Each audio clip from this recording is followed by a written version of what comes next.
that hurts. That hurts. Got a 70, man. In social media, this comes up quite a bit, unfortunately.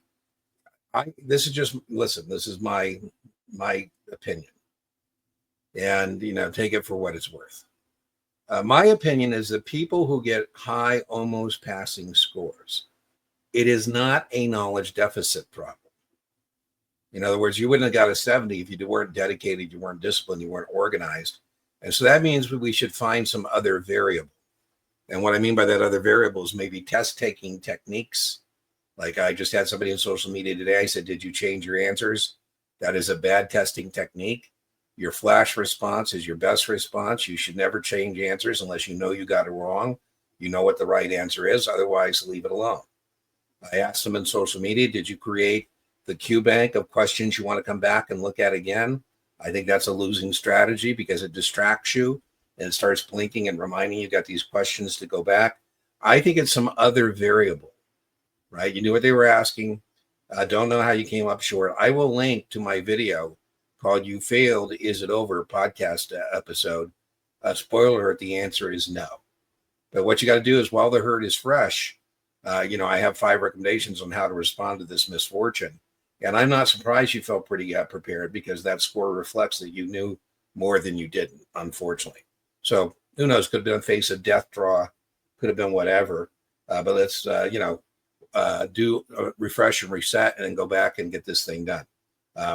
Now, remember that the draws change. So just don't be weak on the stuff you're weak on.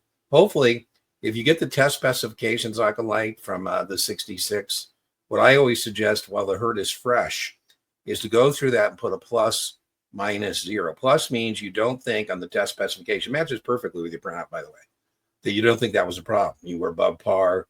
That didn't do you in. 0 means you were at par passing. And counterintuitively, we're looking for minuses, things that you felt below par that we can bring above par. We want to overlearn on the second attempt. Any minuses we want to bring to par, any par above par, and eventually get everything over par, par being passing, right? So I think you should consider 63. I don't know if Vince is in the chat, but Acolyte, Vince was a person. Vince was in a 3-day 66 class with me. So I had a lot more feedback with him. And I was as surprised as he was that he missed his mark on the 66. We had this same conversation. And I said, Vince, I really think you know this stuff. I don't know what happened to you. I'm just as surprised as you. But as a plan B, this is not a plan A. The plan A is to pass the 66 the first time. I said, but there's a lot of overlap. But 65 basically just has some economic questions. I think depending on how long your SIE was, I think you'd be okay on. Why don't you go take your 65, 63? You don't have to wait for the 30 days. And I'll be damned, Vince. Vince, correct me if I'm wrong. I think the following week he did the 65, and like 3 days later he did the 63. He's back in business. So my recommendation is, yes, you should consider that. I just told you, Acolyte, to get the printout for the 66 test specifications. Do the same with 63, 65. Look over those test specifications published by NASA.